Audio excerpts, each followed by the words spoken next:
существует, но сейчас в отношении Кулматова закон не работает.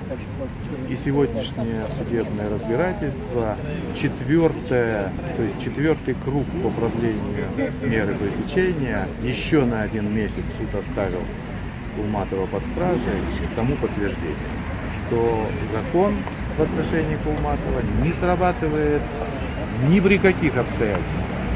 И те обстоятельства, которые мы в открытом судебном заседании обсудили сегодня, и защита представила аргументы, которые не могли остаться без внимания суда.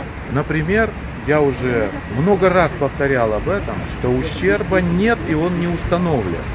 Но он есть в обвинении, и суд этого не видит.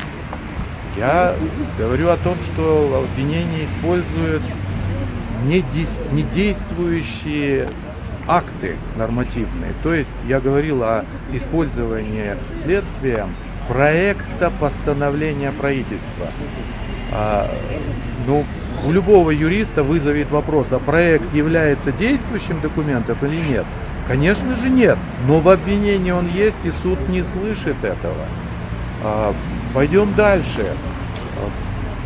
В данном случае предъявляются обвинения, которые не соответствуют действительности, и суду не представляются какие-то фактические обстоятельства. Допустим, запросы каких-то там свидетелей, которые бы что-то сказали, или улики, которые свидетельствуют, что есть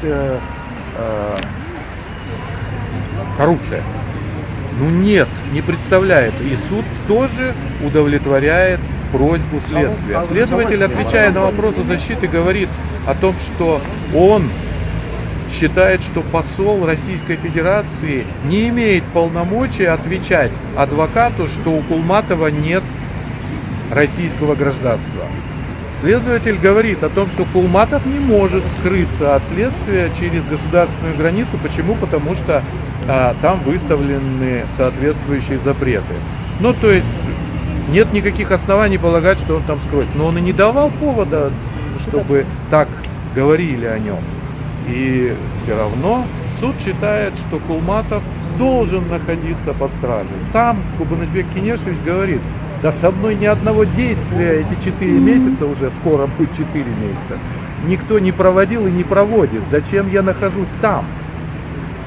Или каким образом я могу помешать следствию, тоже не ясно. Следователь и в своем постановлении тоже это не оговаривает. То есть, если суд разбирается объективно, всесторонне и справедливо, то где эта объективность, где эта всесторонность и где эта справедливость?